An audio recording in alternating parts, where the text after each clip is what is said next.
Okay, everybody. Hello again to another webinar here at Filarush Capital.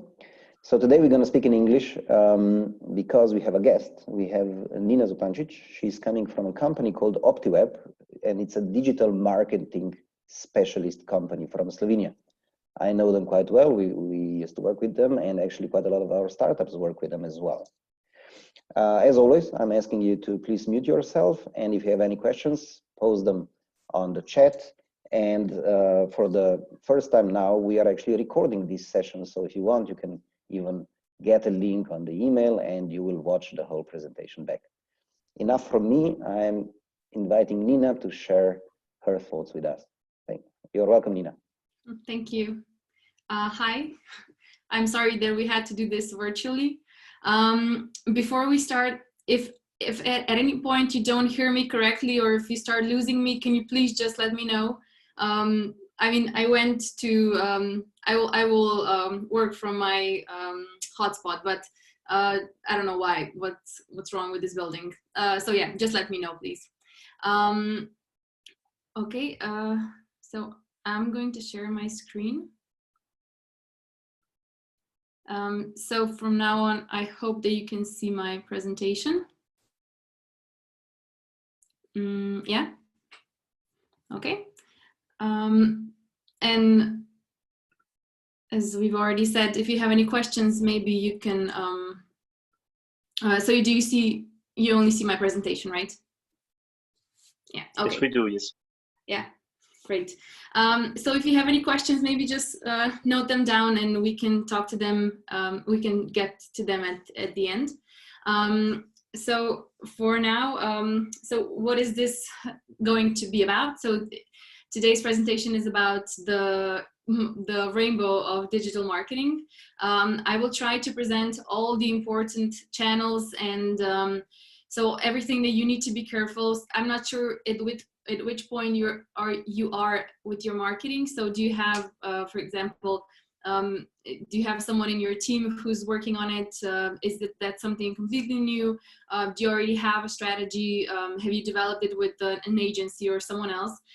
So I will try to touch on the major points. So whether you have a strategy or not. And at the end, if you have something very specific, so this is maybe more of an overview. I will try to give as many examples as I can, but of course, you all have different product services that you offer. So I couldn't be very, very specific when it comes to that.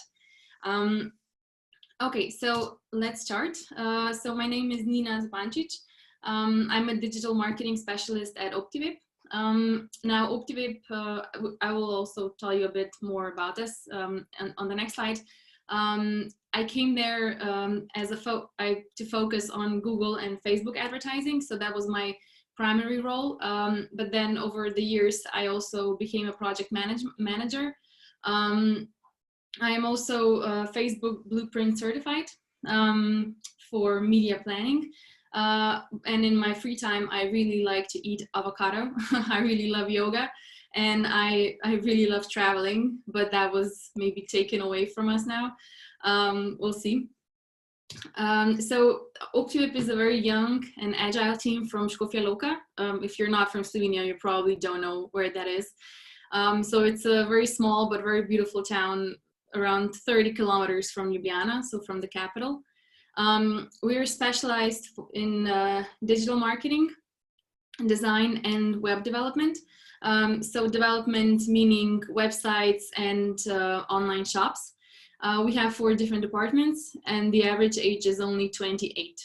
So our oldest employee is turned 40 this year. Let's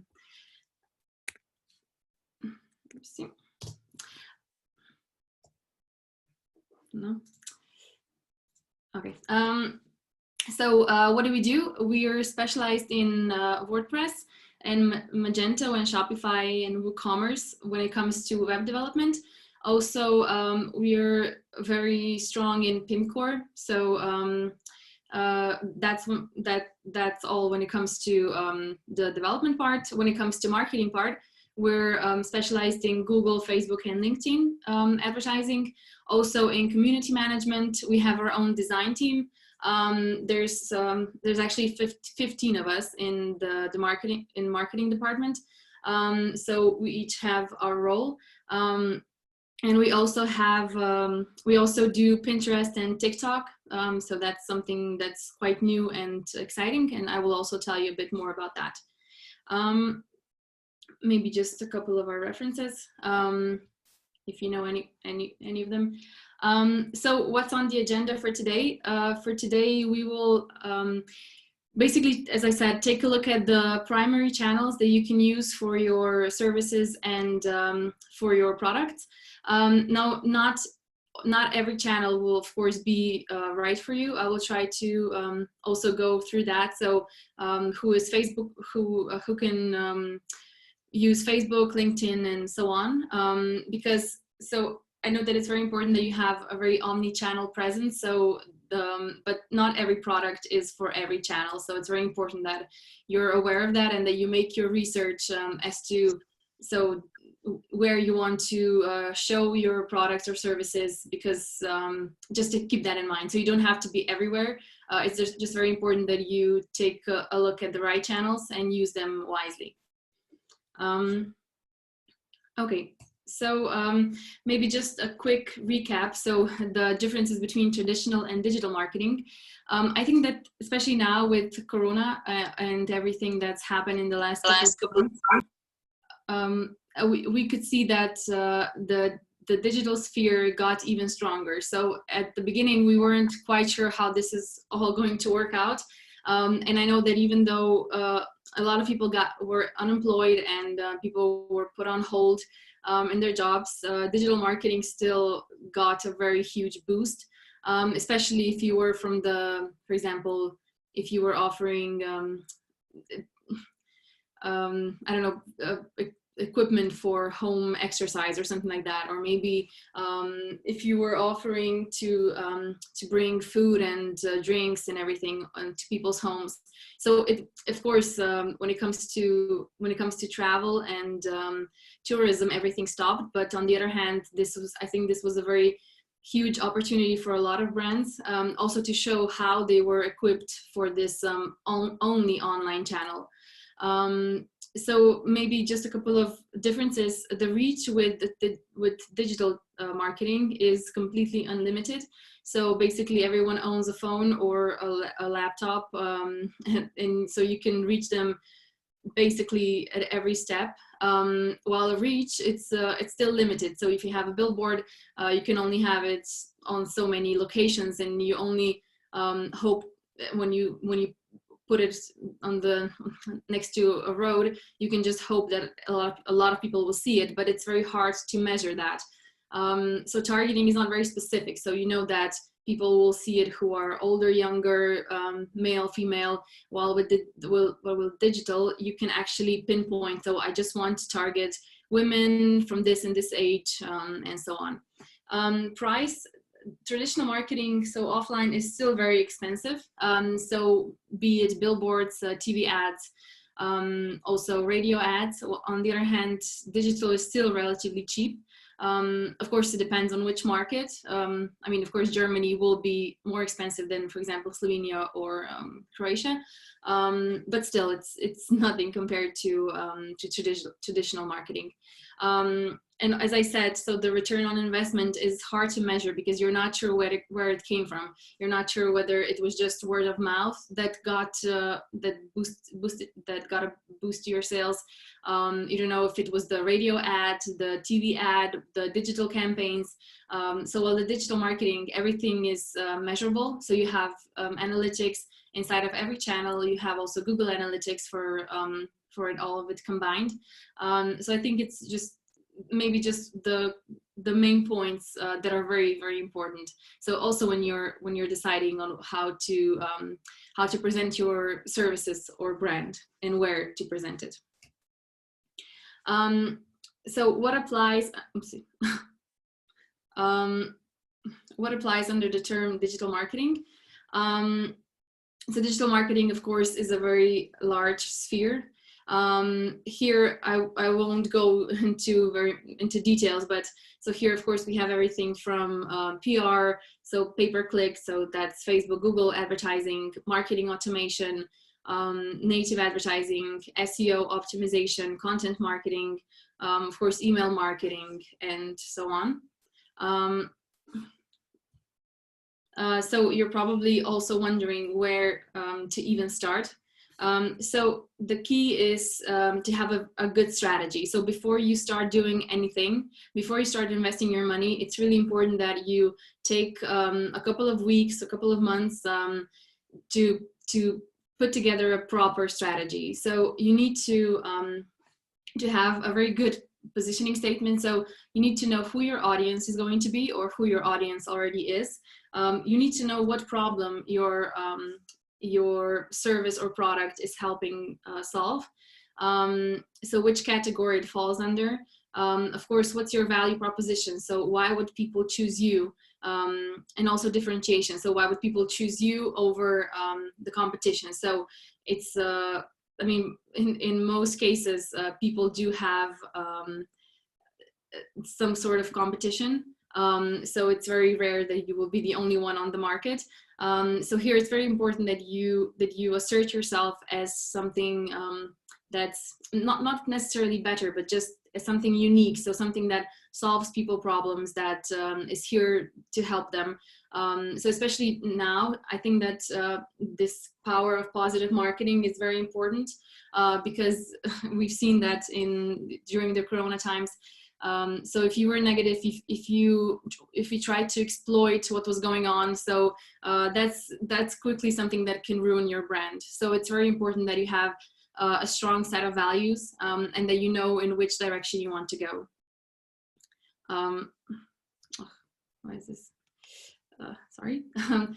Okay, so the key to success here is to identify your so what's your personality? So what's the personality of the brand? What is its identity? So to have your core values, and what's your mission? So why was this product or service? Why was it? Why did you start with it in the first place? So why was it built? So what's your unique value proposition or unique selling proposition? So this is everything that can help you with your strategy. So for example, what are the pains of your target audience? So which personas do you want to target? What is the message you want to get across? Of course, it's very important to also take a look at the website and the landing pages that you have, and also take a look at whether they're appropriate for the target audience that you want to achieve, that you want to reach. Of course, also, so which goals do you want to achieve? So which tactics? How are you going to achieve it? When it comes to goals and tactics, I think that here it's very important to have someone who knows at least a little bit about digital marketing or marketing in general, just so that they can help you and steer you in the right direction if you don't know where to go. Because as I said, not every channel is for everyone, so you don't have to be present everywhere. You just have to be present at the right channels.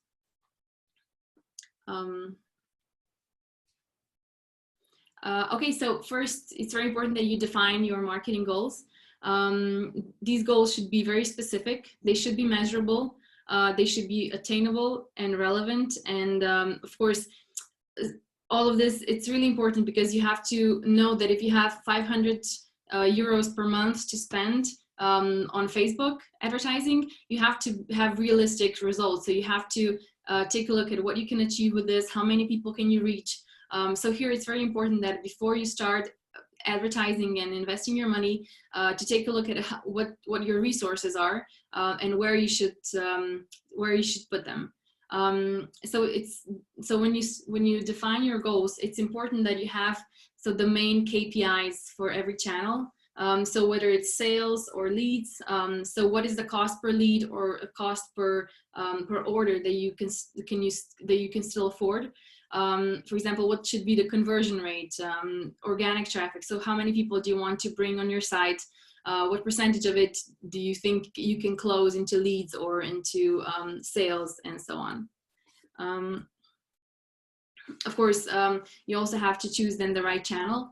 So as I said, this is everything that you need to work on before you start, because of course you can test different channels, but it's important that you start with the right ones, so that when those start bringing you revenue, and when those start to be when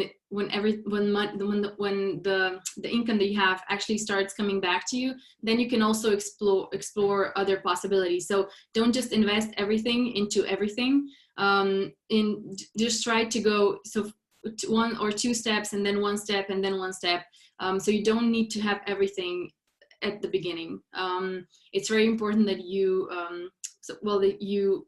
that you position your brand on one channel or two channels maybe, and then go from there. So I mean, here of course it depends on your investment, how much you have to spend, also on the marketing team that you have, and so on. But it's just really important that you don't just invest in everything and then realize that that half of the channels that you that you tested weren't even good for you. So I'm not going to go in this into much detail, but of course it's crucial that you identify the buyer's journey. So everything from the awareness stage to the purchase stage, and of course then retention after that. So how will you make someone aware of your products or services? So we have to build some kind of interest in what you offer, even in people who didn't know that they needed your service or product. And then after the purchase, you also have to make sure that the retention rate and the advocacy are good, so that you actually keep the buyers that you acquired, because they can of course become buyers at some other point, or they can also of course be advocates for your brand. Also, when it comes to the marketing funnel, so it's really important to know how you will approach each stage. So so you can't have the same channels or the same tactics for someone who is not even aware of your product yet, and someone who is already in the intent phase. So here it's very important that you have this funnel also in your advertising. So for example, on Facebook, so that you know that you have to prepare different copies, different banners for your audience who's just in the awareness stage or not even there yet, and then someone who is just towards the completion, so going towards the purchase stage.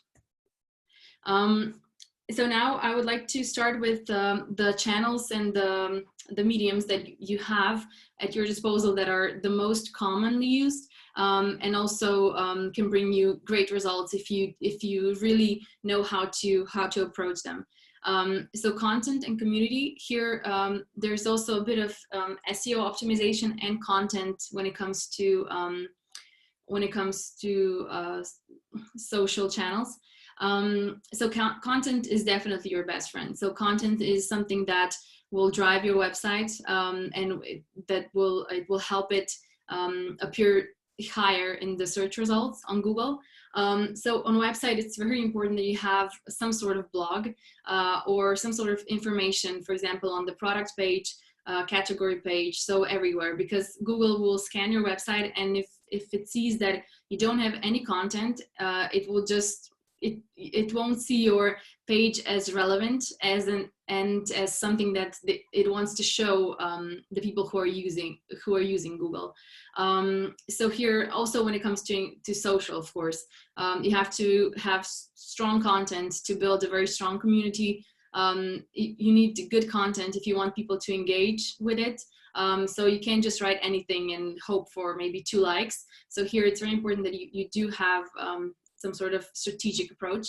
For example, okay, this photo on the right side, this just shows, for example, how we approach content on our websites. So this is just a part of the category description for sofas. So you see that, of course, this is now this is the long version of the text. Usually when you go to the website, there's only 3 lines, and then you have see more.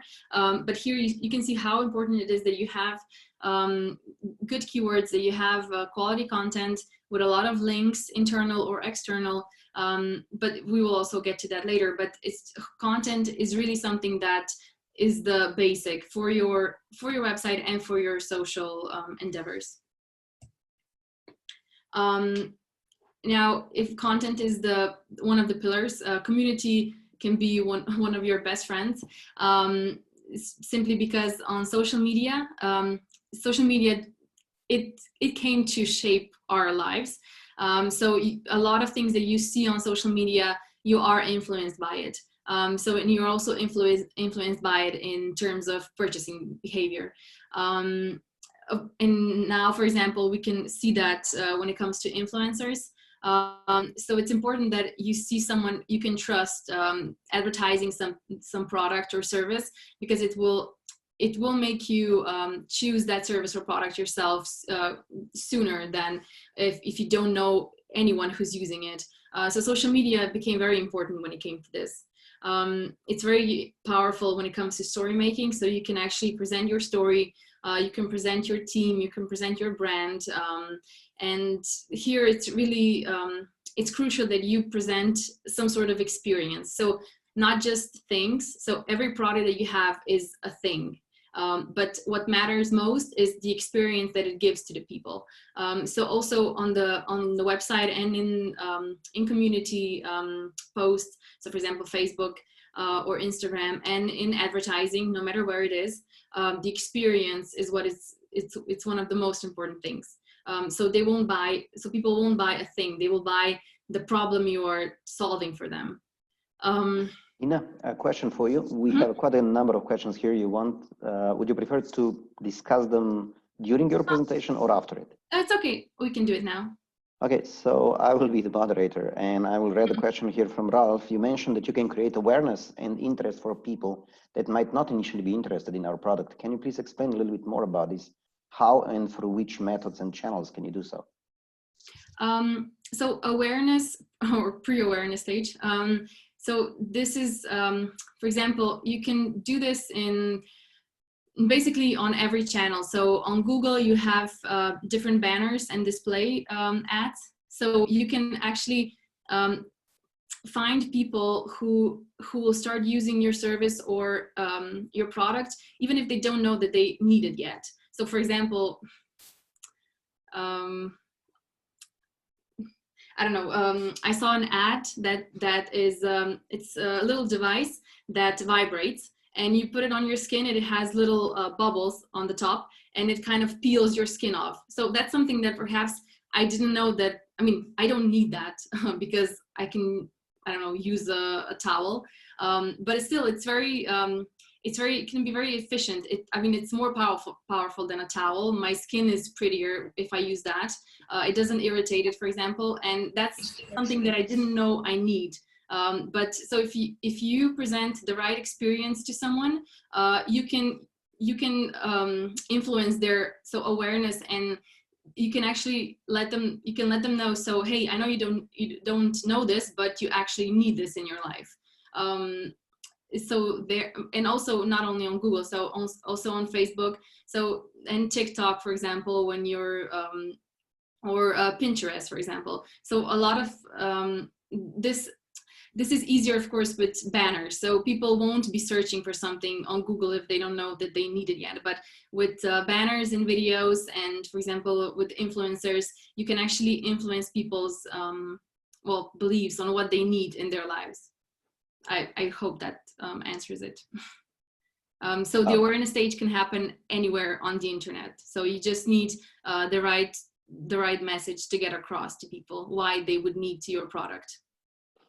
Okay, another question here. How often should startups post on social media to be relevant and keep customers interested and engaged? How many times they should get exposed? They should post on social media. Not post. When it comes to posting, there are multiple versions of what's the best thing to do. We've actually, I think that here it's important also to test For example, we had 2 weeks when we posted a lot of things on our social media, so on Optiweb social media, and our reach and also the number of likes and engagement fell drastically. So here, for example, for our service, it's enough to have it 2 to 3 times per week. As long as that, I think that the key here is that that it's relevant. So everything that you put out, not just, so don't come to work and say, okay, today we have to post something. Oh, okay, we'll post this photo.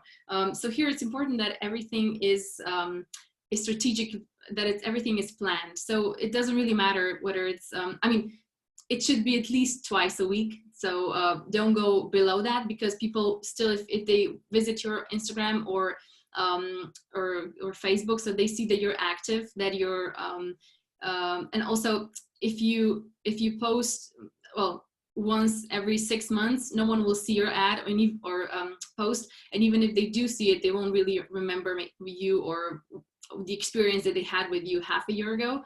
So here it's also important that you stay in the subconscious of people. So I think that 2-3 times per week is quite enough. But I mean, considering that it's really relevant what you're putting out there. So Philip likes your presentation a lot, and I have a question for you as well. Can you give us a couple of examples of campaigns that are actually successful in raising awareness, but not successful in converting that? Yeah, I do have one. We started a project called Ginarna. It's basically selling gin and everything that goes with it. So all the tonics, all the ingredients, you even get bamboo straws. You get the ice, so where you make the ice. I don't know what's called. So basically you get everything. So you just need a glass, and you can put everything together and get a perfect mix of gin and tonic. So we started with the awareness campaigns on Facebook and Instagram, and we're doing this with the cooperation. He's actually a barman, so he's on all these parties, and he has a lot of acquaintances, and he's very well known in these party circles. And he also put, video here, video there. He's tagging Ginarna wherever he can. We're doing the same on, and I mean, the whole package is also very personalized. So you get a thank you note that's written on hand. Everything is very neatly wrapped, and you get a recipe that's very nicely written and everything in your box. And you can even send it to your friends as a present. So why am I explaining everything? Not that you will go and buy it, although you can, but because the idea was very good. So when we came up with it, we were just thinking, well, so everyone drinks gin and tonic. Why wouldn't someone want to order it and have everything at home? So I don't have to go to 5 different stores and buy, gin here, tonic here, especially because it's better brands, and, to get all the berries and everything. So I don't even know where you get all those things if I wanted to buy them myself. So there was a lot of comments on our ads, a lot. So people were like, oh yeah, the greatest thing. Oh, I needed this. And, they were tagging each other and everything. And well, let's just say that people are buying it, but not nearly as much as, what the initial reaction was. So we were really, I mean, if you only saw the comments and all the ads and everything, and how positive people responded, also in private to us, to our profile, to the barman's profile, you would expect that, we would make millions by now. But maybe that's one way where awareness stage was very well. It went really well, but then the purchase stage didn't go that well. But here, of course, we're already on it, so we're changing the website, we're changing the photos, we're changing the whole, basically, the whole message on the website. So I think there was just something that didn't appeal to the customers, either the checkout process or So there's always something, and we knew that there was a lot of improvements that could be made on the site. So now we're doing that, and we're trying to present different, we're trying to make different posts, different types of ads, and so on. I mean, we still believe in the idea, and we do hope that one day it's a huge success. But yeah, sometimes the engagement on something is greater than the purchase. Well, we have two questions I think are connected. First one is what you like more, Instagram or Facebook? And the second one is connected to the conversion rate success. Is conversion rate success relatively linked to the amount of money spent on a campaign? Is it as simple as the more you spend, the more you sell? Or can you still pay a lot and not have any return, and for which reasons? For the first one, I don't know if that's for me personally, what I prefer, Instagram or Facebook. But the answer would be Instagram. I don't really go on Facebook anymore. I go because I also advertise and I need to, of course, be present there. But it doesn't really give me anything anymore. I'm also not a very, I don't buy online except for books, which is weird because I'm in this profession and I do, I make ads for a living, but yeah, so I would say that people are moving towards Instagram in general because Facebook has become very filled with ads. It doesn't mean that it's not working anymore, it is, but maybe just as a more personal channel. So Instagram is actually something that where I see value because people, people are actually posting photos or stories and so on. And I think that Facebook here has become a bit obsolete. When it comes to the conversion rate, it doesn't really matter how much you invest. It matters so who do you show your ads to? So of course, and also what your product is. If your product is cheaper, then your conversion rate can be higher. If you're selling furniture, for example, or I don't know, pools for 1,000 euros, then of course that's not going to be the same as if you're selling something for 10 euros that is maybe an impulse buy. So the conversion rate with cheaper items should be higher, while with the expensive items, such as, for example, as I said, furniture or pools or something like that, it's below 1%. And that doesn't matter that it's necessarily bad advertising. It just means that the purchasing behavior is the path towards the purchase is longer, and there's nothing really that you can do to speed it up because people, of course, need time to figure out which dimensions of the sofa they want. So there's a lot of people who are offering sofas. So of course you're not going to buy the first one because it's 1,500 euros, for example. While if you're selling something that is an impulse buy for 10, 20 euros, then of course the conversion rate can be 2, 3, 4%. Here, before you're advertising, the conversion rate will be higher because you will get searched by people who have heard of your brand organically and who are actually interested in what you're selling. So the conversion rate can be 3, 4%. But then once you start advertising, that will fall because, of course, you're bringing a lot more traffic to the website, and not all of it will convert. But that's not something that you should feel. So I don't want to demotivate you, but that's just how it goes with every account that we've had. So if you're if you have a good product, and if you know how to put up your advertising in a way that you're actually reaching your potential customers. So for example, if you're selling natural cosmetics, and you try to identify, the interest groups who are more prone towards everything biological, everything eco, of course the conversion rate will be higher. If you're just targeting everyone, no matter what, so boys, girls, no matter the age, of course the conversion rate will be lower. So here it also depends on how you advertise. So if you advertise smartly, the conversion rate can be higher. But as I said, once you have an expensive item, the conversion rates probably won't be above 1%. Oh, we have lots of questions for you. Nina, what is the best place to promote the financial product? So let's start with this one. A financial product as in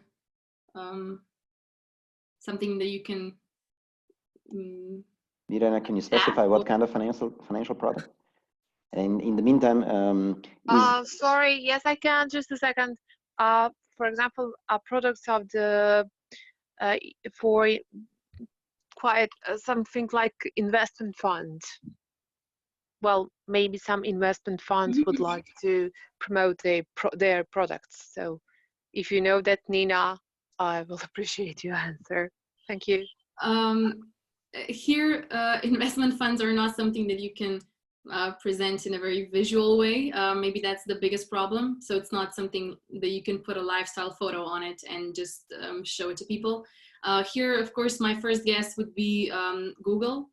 So Google, in terms of SEO optimization, so make sure that you're very optimized for the main keywords that you're trying to with which you're trying to reach people, and also with Google advertising. So here it's important that you make a keyword analysis. So the keyword planner, it's something that is free for everyone. So you can make, so you can actually see before you start advertising whether that is something that people are searching for. So if they are searching it, I would go to Google. Maybe also LinkedIn ads, but LinkedIn ads are very expensive.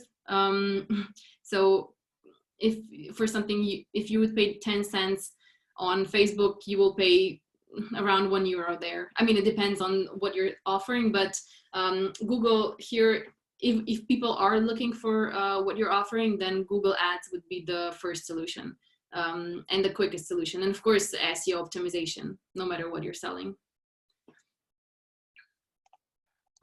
Is indirect marketing in a digital world today sometimes more powerful than direct marketing, since SEO and social media plays a big role in reaching customers? Since SEO and what? Sorry. And social media. Mm-hmm. Yeah, I think that people got bored of being advertised to. So I think that we get really annoyed.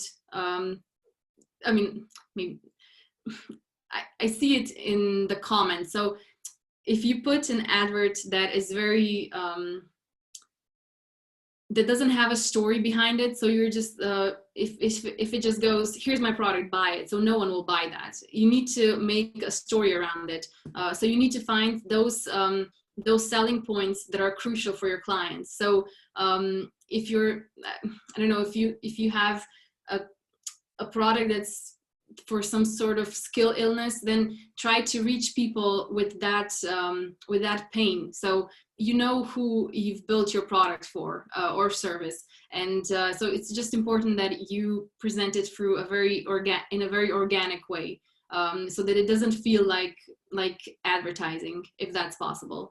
Also, of course, with blogs, you can make a lot when it comes to reaching people in a very organic way. So if you have good blog posts, you can of course promote them on Facebook and Instagram. And if these blog posts are well written, and if they do solve someone's problems, or if they do give them more information about a topic that they're interested in, that's also a very organic way how you can bring them to your site. So here it's very important that you don't just build on brands, but that you build on your brand. So in all the ways that you can, for example, influencers, of course, community on social media, maybe TikTok and Pinterest, where everything is very subtle. So Pinterest isn't selling me anything. It's just showing me nice pictures. But of course, I see, I don't know, a girl having a scrunchie in her hair, and I love ponytails, and of course I need that scrunchie. So there are a lot of ways that you can reach your audience in a very natural way, in a very organic way, so that it doesn't feel pushy. So I think that will become even more important as time goes by, because now you have ads everywhere, so it's very hard to avoid them.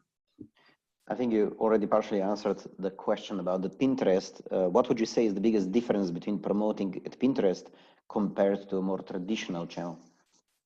We will come to Pinterest also later. So maybe I can answer that then, and so I don't repeat myself. But if there's anything that I won't cover, of course, you can ask me also then. And Anna has a question. Do you have any tips on how to start using affiliate marketing? You mean as in influencers, and do you have any, I mean, any other information, just affiliate in general? Not influencer marketing per se, but more like affiliate marketing, using affiliate links, just not only targeted at influencers, just in general. You mean affiliate also as in companies that could promote your brand and so on? Yeah, exactly. Yeah, so I can answer that for both. So when it comes to affiliate and influencer marketing, here I think that it's just really important that you make your research, so that you take a look at all the brands that you want to cooperate with, or stores, or I don't know, or influencers, because it's really important that you pick someone who will know how to present your brand in the right way. So if you see that someone doesn't have the same values as you do when it comes to reaching their audience, I mean, it's just really important that you find a match that is a match for you, and that you know that you can build on your cooperation. I'm not sure what you're selling or what your affiliate would be, but I think that's the most important decision, so that you don't have a million affiliates and then maybe 2 of them are working. So it's important that you find those where you can really build on your relationship, and so that they can help you grow and you can help them grow. And also with influencers, it's the same. So don't just give your products to someone just because they have a lot of likes and maybe reactions, but try to, so if you're in the fashion industry, try to pick someone who will actually represent fashion. So if you're just giving it to someone who's, I don't know, a fitness instructor who doesn't have anything to do with fashion, that doesn't, I mean, it doesn't represent your brand, and it's not something that will maybe be good for you in the long run. So I think that it comes with all the affiliates in general. Nina, I think we can go on with your presentation, and I'm sure there'll be many more questions later. Okay. Okay. Just switch.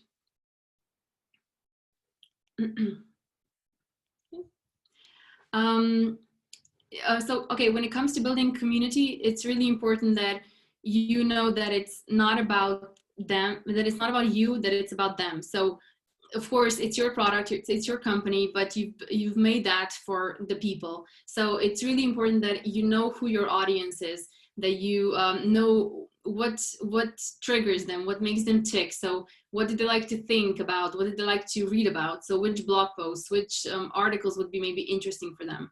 What would they want to share if they saw it on your wall? So here, it's the most important thing is that you create a culture. Now, creating a culture is it's easier if you don't only have salesy posts. So try not to have only posts that sell. So here is the 80-20 rule. So we always advise that 80% goes into engagement posts, into maybe, I don't know, polls, into blog posts. So into actually informing the people about, not only about your product, but also about the broader aspect of what you are trying to solve and the problems that they have. And only 20% should be focused on sales. So presenting your product, how it works, and so on. So here, as I said before, so it's important that you move beyond only this product or service that you're offering, but that you're actually building a community where people can go to and find something that's useful for them, and something that they can actually use in their lives, and is actually helping them. For example, for our we're working with Sport, so they're selling recreational and sports equipment. Of course, now it's very trendy that you go to the mountains and post a photo or a story to everywhere. But I think that here we really created a culture when we started with the community, with their community on Facebook and Instagram, because they wanted to be a part of it. They wanted to be included. They shared their photos. They would tag us everywhere they went to, and they grew with us. So here it was very important that we didn't just put out, you know, so this is on sale, this is on sale, this is a new product that we have. So we didn't really talk about products. We just talked about experiences, what it means to go to the mountains, the feeling that they get. And of course, the branding grew and also did the sales, even though at first it wasn't that obvious, maybe.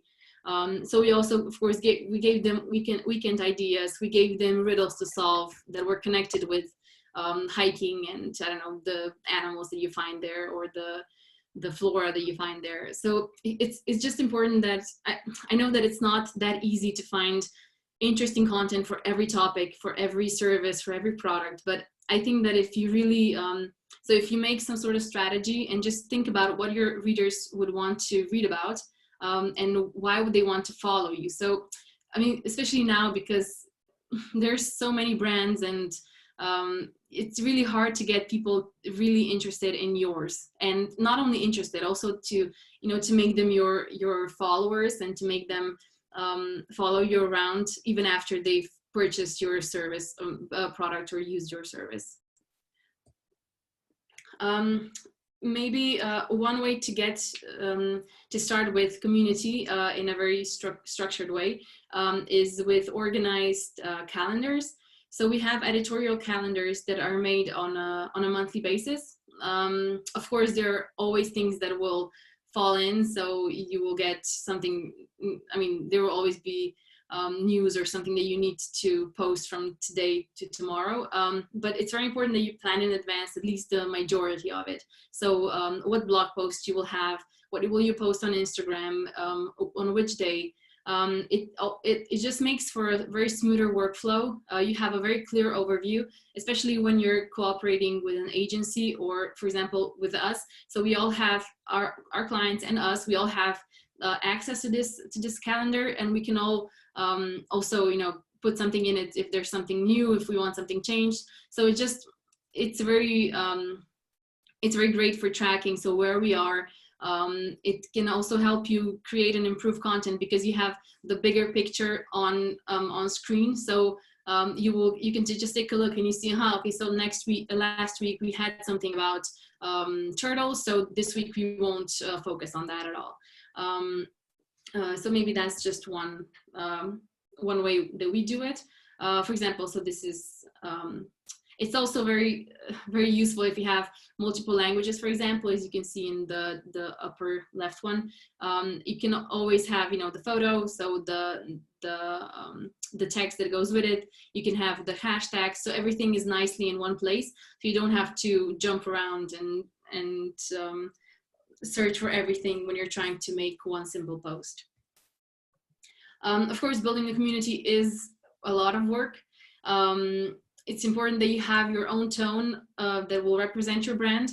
And on a daily basis, it's important that you engage with people, that you comment, especially now when Facebook has become the new mail. I've noticed that with a lot of our companies. So people prefer to send a Facebook message than write an email. So they will write, I don't know, do you have this sofa or this these shoes in this and this size? So it's really important that you are there, that you engage with them, so that they don't have to wait for 5 days, because if they have to wait that long, they will just go and use your competition.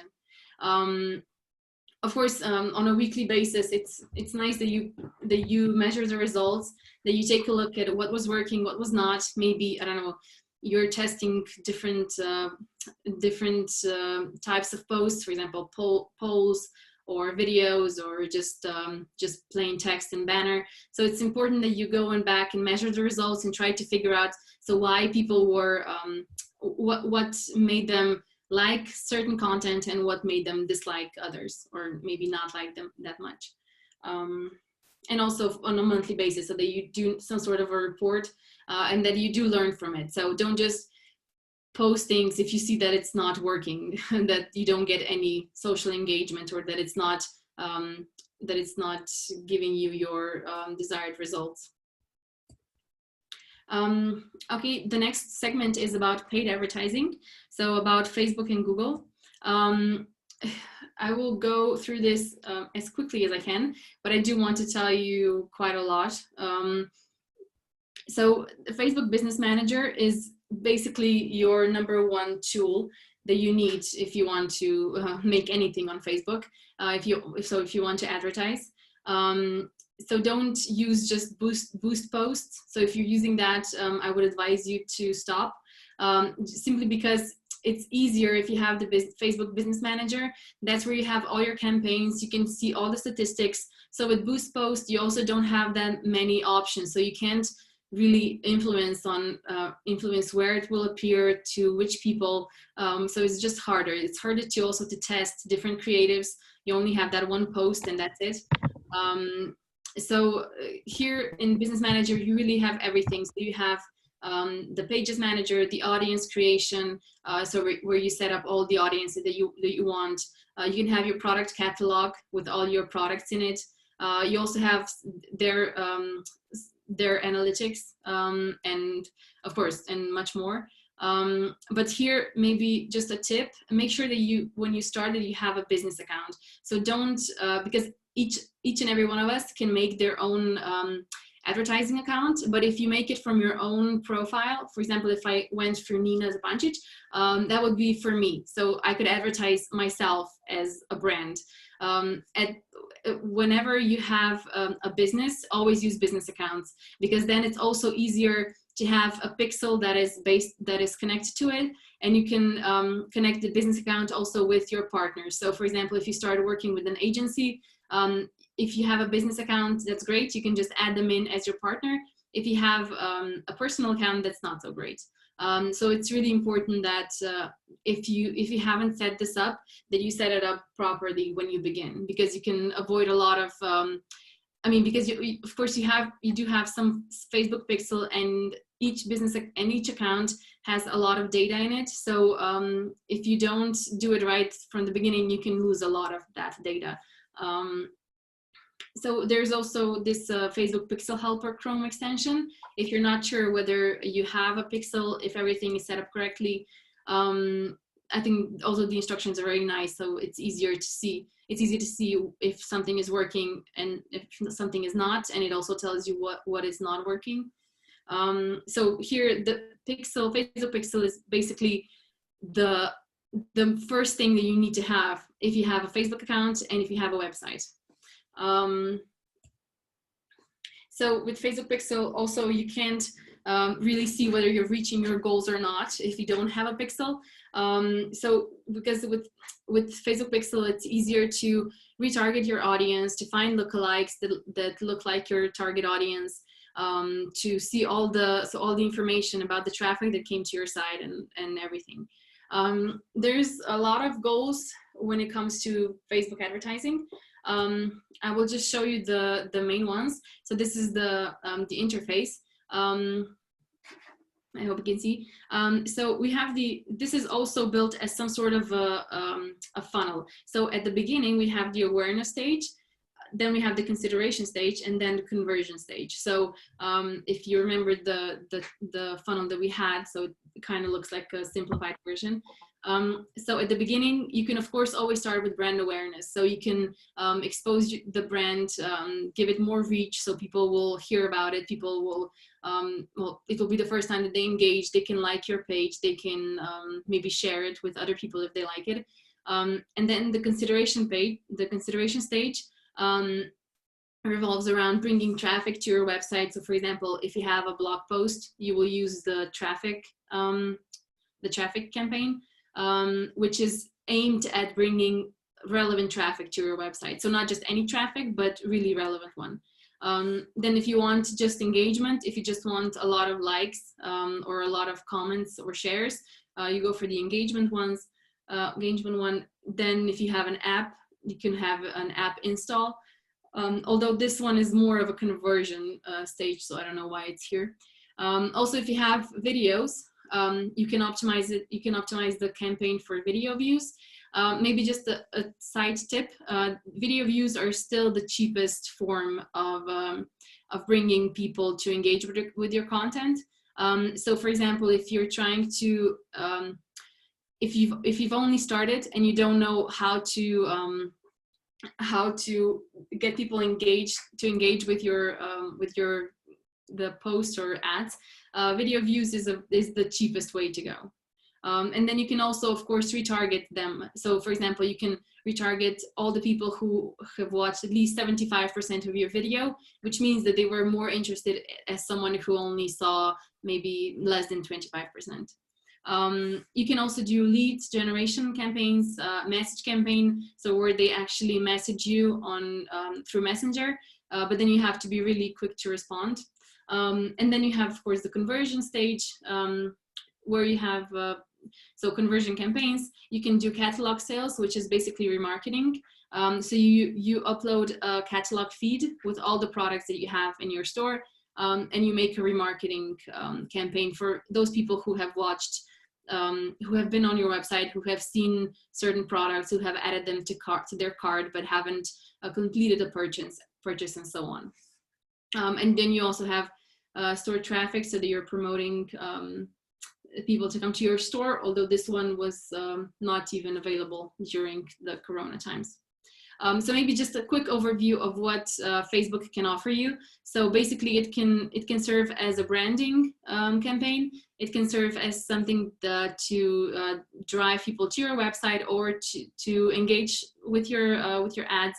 And of course, maybe the most important one, to also make a final conversion or to turn them into your leads. Now here, of course, when you set up a campaign, it's really important that you don't only have one copy and one creative. So make sure that you test and test and test and test, because you can never know what will work with a certain audience. So maybe the lookalikes of your purchasers will behave completely differently as someone who has never seen you and is basically some sort of cold traffic. So if you're just targeting broad women, Slovenia. Also, if you do test, when you test your creatives, not if, you can test, of course, the creative or the format. So it can be a video, a GIF, or GIF. It can be a banner. It can be a carousel. It can also be, of course, the collection ad that is now very popular on mobile. Or you can test the copies, the call to actions, maybe even the placements. So maybe you can test if something works better on Instagram or Facebook.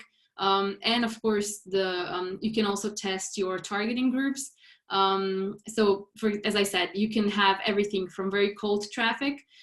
So if you're selling something biologic, something that's, for example, eco cosmetics, then you can actually you can define them by interest. So that would be a very cold audience that you would try to target. While on the other hand, if you're trying to reach people who have already engaged with your ads, who already know your products, then of course it's easier. So they're a warmer public. Maybe just one more suggestion: don't test everything at the same time, because you will never know what actually worked. So if you have a different creative, a different copy, a different call to action for different people, you won't know what actually worked. So here we usually take it one step at a time. So we test different targetings, and then inside of that we test, for example, 4 creatives and 1 copy. Then we have the winning creative, and we test that creative with 3 different copies. So you see, so that you see which goes best with which. Just don't test everything at once, because it will just be confusing and you won't know what the results actually are. Maybe, okay, so this is just the placements that you can choose. So as you can see, you can also choose so each and every placement on its own, or you can select all of them and let Facebook optimize it by itself. So here it just depends on which format you have. So if you have the story format, that's longer, If you have a video, just a banner, or so not all placements support all types of formats. So here it's important that you know how something will show up on, for example, on Messenger inbox or on Facebook newsfeed. But you can, so as I said, if you just boost your posts on Facebook, you can't really select any of this. So that's why it's important that if you do it for your business manager, that you also test and that you compare your results. So maybe you'll find out that people are only buying your products via Instagram. So here it's very transparent. It also, their analytics system is very good. So it's very clear to see. So who bought it, where, at what device, or which placement, and so on. As I said before, targeting is also here very important. So you can go from your cold audience, as I already said, to your more warmer audiences. So basically what I said a couple of minutes ago. So the cold audience are basically just gender, age, location, some sort of interest. Then your custom audiences are the ones that have already, been to your website, who have engaged with your Facebook or Instagram, who have shown some sort of purchase intent. So for example, they've added something to your cart, initiated checkout, but then stopped. And then you also have lookalike audiences. So you can create an audience that looks like your buyers, for example. You can tell Facebook, okay, I want you to target 3% of the people who may look like my audience. So here, there's actually a lot of opportunities. So don't just go, and target completely broad, because you will be losing money. So if you know that your product or service is not something that will be, that people from 18 to 22 will buy or ever use, then don't use them in your targeting. It doesn't make sense. So just make sure that it's as relevant as possible. Of course, also here, as I said before you start advertising, you need some sort of KPIs. Also here, so it's important that you know what you're optimizing for. So is it the click-through rate, the cost per click, number of purchases or leads, maybe the average order value. So there's a lot of things that you can watch out for. And for example, if you see that the click-through rate, for example, was very low, then you know that something is probably wrong with the creative. So something didn't click, either the banner or the copy, something that didn't make them want to click on your ad or go to your website. So if you see that something is wrong with any of these KPIs, you can always solve them. So by testing, by doing new creatives, new approaches. So Facebook still offers a lot of possibilities. You just need to be very persistent. Maybe just one more thing on Facebook, results are easier. It's easier to see results in a shorter period of time. So for example, if you put out a campaign, you can see in a couple of days whether people are responding to it well or not. On Google, it takes a couple of weeks. So on Google, you prepare a campaign, but the whole optimization process is so long that you won't really be able to know whether something is working or not until 3 or 4 weeks. And even then, maybe the optimization stage is still not over. So just something to maybe keep in mind, so that if you don't have results in 2 days, it means different things on Facebook and as it does on. Okay. Simon, can we ask you to mute yourself? Okay, I did. Nina, I have a question for you here. Actually, I have a lot of questions for you. There is a debate going on about chatbots. So a question for you, what do you think about chatbots? What is your opinion? Are they useful or not? Chatbot on Facebook or on a website? I'm going to read the question from Anna, and Anna, you can easily explain more. What about chatbots? They're trending now, and there are many tricks that you can do. Obviously, a chatbot is not the same as a real person. What is your opinion and experience with that? Okay, when it comes to Facebook chatbots, I think it's a very good thing to have it. But of course, on the other hand, if you don't have someone who will answer the questions, not immediately, but at least in a very rational amount of time, then don't use it. So you only use chatbots if you know that that you have someone who can talk to your audience, who can, you know, who will be there for them, because people have grown quite impatient nowadays. So we want everything now. If we have it in 5 minutes, that's not good enough. So don't have it if you know that you're not available during the day. If you know that you only have time in the evening, so, or maybe just have it then. So don't have it turned on all the time. But I think it's a very good thing, because also if someone writes to you, you can always send a message. Hey, thank you for reaching out. We will respond to you shortly. So it's still, so you have these automated responses that you can use. And I think that's a very good thing. But just remember that if you have that on Facebook or on your website, it's just important to be agile about it. So don't wait. So don't let customers wait, especially if you have it on your website. So people are on your website, they're searching for something, they have a problem, they don't know how to add something to your checkout, to your cart, or maybe they're just wondering if you have this pair of shoes in white, not only yellow. So that's where it's really important that you're always on top of it. So if someone is writing to you on your website, then make sure that you're answering, because people will be on your website for a minute, 2, maybe 3 or 4 max, if you're really selling something that they're really interested in and need some time to think about it and take a look at your offer. But so that's why it's just really important that you answer them as quickly as possible, so before they leave your website and start to lose interest in what you're selling. But I would root for both. So either Facebook, and also chatbots on your website is also a very good idea.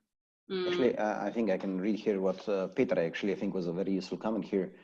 He believes that chatbots are great if you're an AI company to showcase your technology. Other than that, so far mostly used to lay off users to different channels. People mostly look at them as lazy customer support. However, if they are used as a part of an ad campaign and configured to lead customers in a certain direction, they can be very fun to customers. A lot of use cases like that, you can find materials about them on the internet. I think it goes slightly into what you were saying, Nina. Would you like to comment on this? Yeah, maybe just that I think that Messenger and also chat box on your website, it will become the new normal in terms of, so opening an email, it takes longer, so you need to maybe to be more focused. But on Facebook, you can just ask something that comes to your mind, and you find you see a post and you decide, okay, I have a question about this. So I think it's really important. I don't know why that would be lazy, because if I understood it correctly, but I think it's great for your customer care. So because people will reach you on all channels that they can, also on Instagram. I mean, we have companies and organizations where people are very active on Instagram. So that's where they reach us, and that's okay. But you just need someone who will answer them in a reasonable amount of period of time. So I would advise it always. Actually, Zahari is commenting this: the chatbot is considered as the new call center, balancing the load of calls with it. There is another question from Filomena. What are some useful WordPress plugins that would help with web page optimization? It depends on what you're trying to optimize. Maybe you can write to me on my LinkedIn or my email, and you can let me know what actually you're trying to optimize for, because I don't really know all the plugins on WordPress. But I think that WordPress is a very customer-friendly platform. So basically you can do everything. So maybe just write to me in person, and I can also discuss it with our programmers, so I can be of more use. Actually, Anna is recommended SEO by Yoast. You can see it in the chat. I'm sure that Anna can also post a link to the website if necessary. And Zahari says, oh, sorry, SEO optimization. I thought, okay, sorry. I thought like for optimizing the cart or something. See, for Yoast, that's a very good one. I can also ask our SEO team, because I don't really do SEO optimization myself, but I can ask them if you want. So they also have a lot of useful tools that are completely free. For example, Uber Suggest and so on. So I can, if you can just send me an email, I will show it at the end, and I can tell you. I mean, I can show you the relevant. I mean, I can send you the relevant information. Well, excellent. There is quite a lot of debate going on in the chat group, but Nina, we are closing to the end of the time slot for this presentation. So I would like to ask you if you could, in a moderate amount of time, wrap it up shortly. Yeah, sure. Okay, I think that I've already touched also Google. So Google also offers a lot of opportunities, but you need to know that so whether it's search or display or YouTube or Gmail ads or remarketing, the purchasing process and the optimization process can be longer than with Facebook ads. So, but that doesn't mean that you can't really have good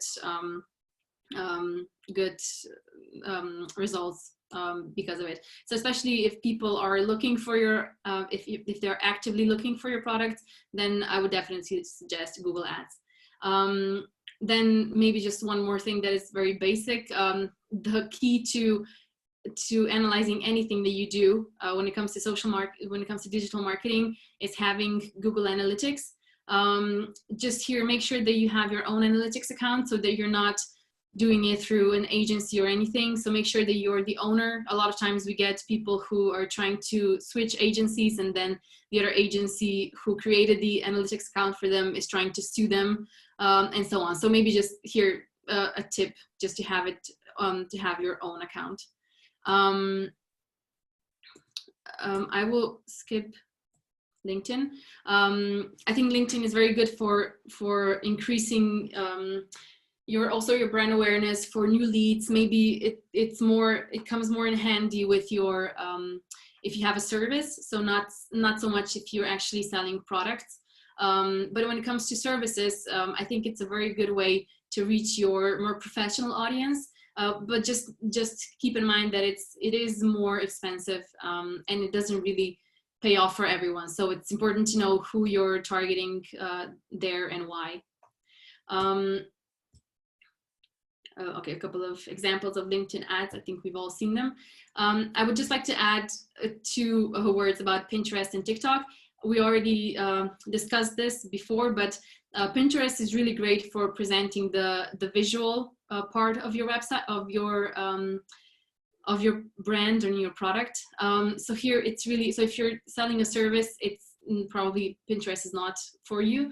It's also a lot of work to really produce quality content that will make people, you know, like it, pin it, and share it.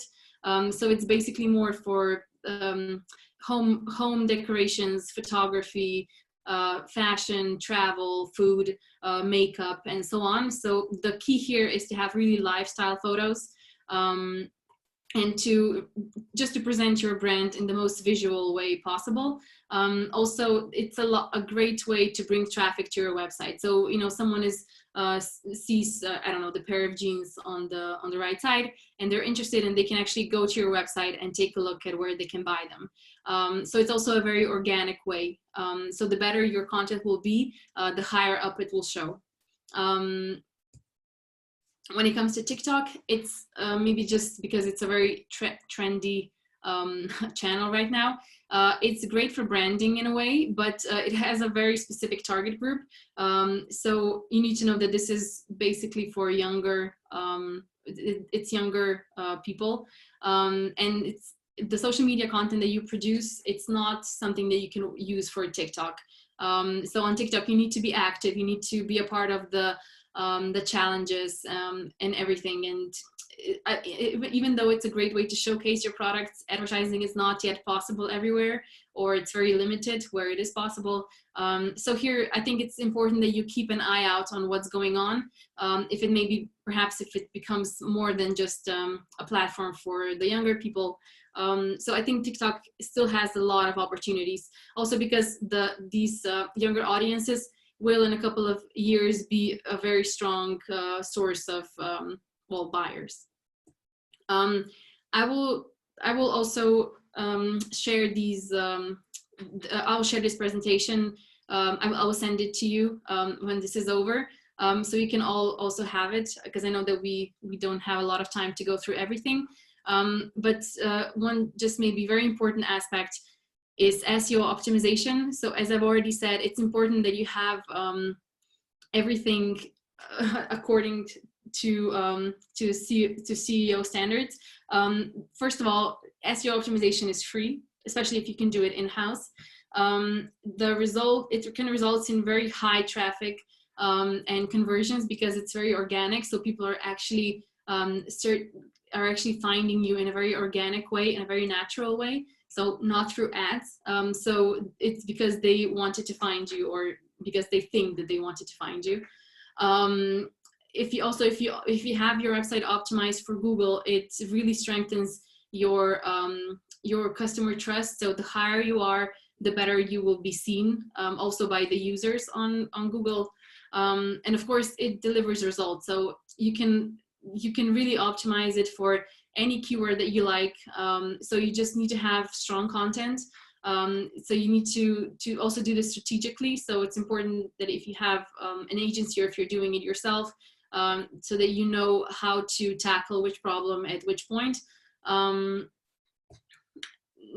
Maybe, yeah, okay, so here, I will show you, I will send, I mean, you will get this presentation, you can take a closer look, but it's really just, it's important that you have very quality content that is optimized, so that it offers a good user experience. Don't just put a lot of content on your website just so it's there, and make sure that you produce content that is something that people want to engage with, that they want to share on, maybe on social media, or with, I don't know, their friends, and that, well, basically just that it's optimized from the first page to the last. So the homepage, category page, product page, make sure that you are, that you also that you know for which keywords to optimize it for, so that you don't, because you're still competing with your competition. So maybe take a look at where your competition is not that good, where they're not, where they don't have that many links or keywords on their website, and try to find a way to, you know, crawl to the top one step at a time. As I've already said, it's important that you have keywords, a lot of them. So all the basic keywords and long tail keywords. So not just sofas, but you know, sofas with I don't know, a bed or whatever people are looking for. It's important to have internal and external links, to have the engagement signal, so that people can share it on their website, so that they can leave a review or leave a comment on your blog posts, and so on. So for the end, I would just like to say that it's really important that you are aware of all the channels that are out there, to have an online channel presence. So to be present as much as you can, but just please make sure that you are present on the relevant channels. So if you're selling something serious and something that only is only for people 30 plus, so don't go on TikTok just because it's trending right now. Yeah, so maybe just last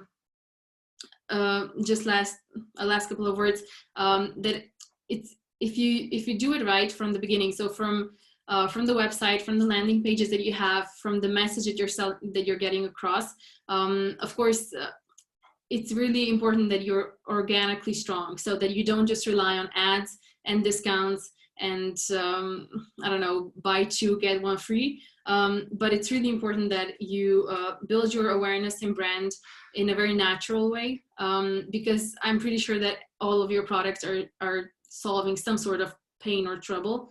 So make sure you use that when you're trying to approach people, and when you're trying to sell your products. So when you get the presentation, you can also see how you can prepare a brief if you're looking to work with an agency. So here it's just important that you give your agency or the person you're going to work with when it comes to marketing, to really define all that is necessary. So the product, the problem you're solving. So who is your target audience? So this is also good, not just for a brief for the agency, but also for your internal strategy. So do you have visual guidelines? What will be the whole look of the brand, the tone of the brand, and so on. Okay, so I think that would be all from my side. So if you have any questions, we can also take a look at them right now. Guys, let's have 1 or 2 questions most, and then I think we've had a long and interesting presentation already. Anybody has any questions for Nina? So Nina, in the meantime, you're going to share with us the presentation so we can send it to the startups. Mm-hmm. And the recording of this is also going to be available, okay? Yeah. I'll send the presentation to you, Alesh, and then you can... yeah, I'll distribute this. Okay, you see Nina's email there as well, so you can contact her. Mm-hmm. And since there are no other questions, I want to thank you all, and especially I want to thank you, Nina. Thank you so much for your help and your interesting presentation. Thank you. So you can also always contact me if you have any questions that I weren't able to answer today. Thank you. Thank you so much. And thanks, everybody. See you next time. Bye-bye. Bye. Thank you, Nina. Bye. Bye. Bye-bye.